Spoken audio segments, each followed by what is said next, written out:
নমস্কার বন্ধুরা, আমি আজকে তোমাদের কাছে নতুন একটা ভিডিও নিয়ে চলে এসেছি। তবে ভিডিওটা কি, তবে চলো দেখা যাক। তার আগে তোমরা যদি আমার চ্যানেলে নতুন হয়ে থাকো তবে নিত্য নতুন ভিডিও পাওয়ার জন্য আমার চ্যানেলটি সাবস্ক্রাইব করে পাশে থাকা বেল আইকনটি প্রেস করে আমার সঙ্গে থেকো। তবে আজকে ভিডিওটা হচ্ছে, আজকে আমি বানাবো বাসি রুটির চাউমিন। এখানে আমি 4টে রুটি নিয়ে নিয়েছি। রুটিগুলোকে আমি খুব ভালো করে কুচিয়ে নিয়েছি, একদম সমানভাবে কুচিয়ে নিয়েছি সমস্ত রুটিগুলোকে। এবার বাসি রুটির চাউমিন বানানোর জন্য এখানে আমি আরও কিছু সবজি নিয়ে নিয়েছি। তবে এখানে কি কি সবজি নিয়েছি দেখো, পেঁয়াজকলি, ফুলকপি, এখানে আছে গাজর, মটরশুঁটি আর আছে আলু, এখানে নিয়ে নিয়েছি। আর তার সাথে এখানে নিয়েছি পেঁয়াজ, আদা, রসুন, কাঁচা লঙ্কা। এখানে আমি কেটে ভালো করে সমস্ত কিছু সবজিগুলোকেও ভালো করে ধুয়ে নিয়েছি। আর এখানে একটা বাটিতে 2টো ডিম ভেঙে আমি রেখে দিয়েছি। এবার তবে চলো আমি কি করে তৈরি করি এই বাসি রুটির চাউমিনটা, তোমরা ফার্স্ট থেকে লাস্ট পর্যন্ত দেখতে থাকো, না হলে কিন্তু মিস করে যাবে। কেটে কেটে ভিডিওটা দেখবে না, পুরো ভিডিওটা দেখবার চেষ্টা করবে অবশ্যই। তবে এবার সঙ্গে থাকো তোমরা। বন্ধুরা, আমি রান্নায় তবে ফিরে আসলাম। এখানে কড়াইতে আমি তেল গরম করতে বসিয়ে দিয়েছি।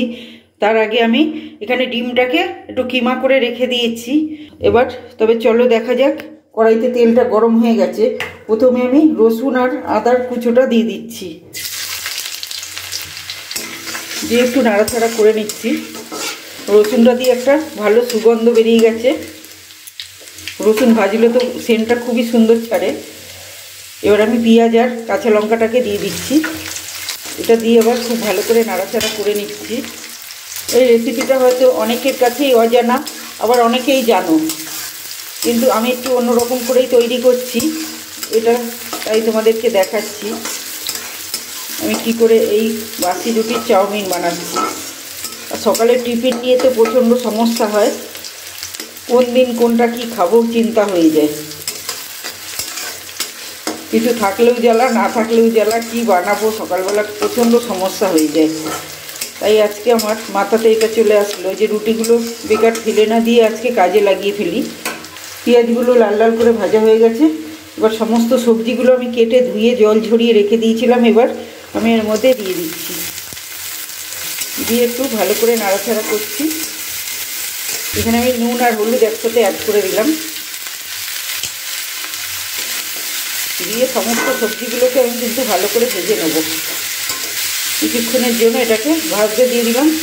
তো বন্ধুরা, সবজিগুলোকে আমি খুব ভালো করে ভেজে নিয়েছি। দেখতে পাচ্ছ সবজিগুলো সমস্ত কিছু মজে ভালো করে ভাজা ভাজা হয়ে গেছে, সমস্ত সবজিগুলোই সেদ্ধ হয়ে গেছে। এবার আমি দিয়ে দিচ্ছি একটু সয়া সস,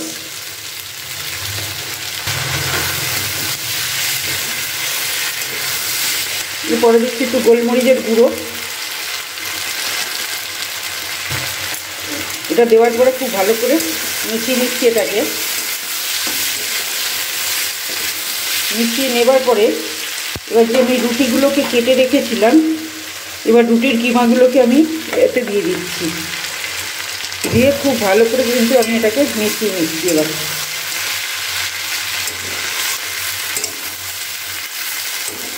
এবারে দিচ্ছি একটু ম্যাগি মশলা, এরপরে একটু চাট মশলার গুঁড়ো। যেহেতু একটু রুটি দেওয়া রয়েছে তাই একটু টকটক হলে বেশ ভালোই লাগবে খেতে। এবার এটা দেওয়ার পরে খুব ভালো করে আবার মিশিয়ে নিয়ে এবার আমি ডিমটাকে দিয়ে দিচ্ছি।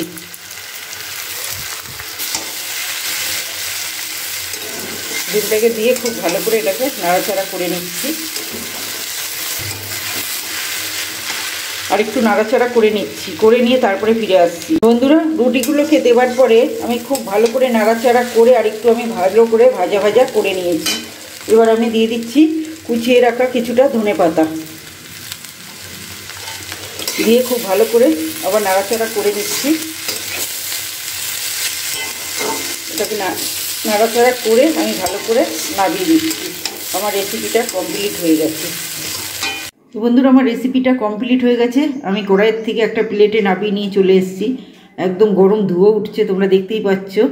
আর কতটা দেখতে ভালো হয়েছে শুধু একবার দেখো। আর খেতে যে কি দুর্দান্ত লাগবে সেটাও বুঝতেই পারছো।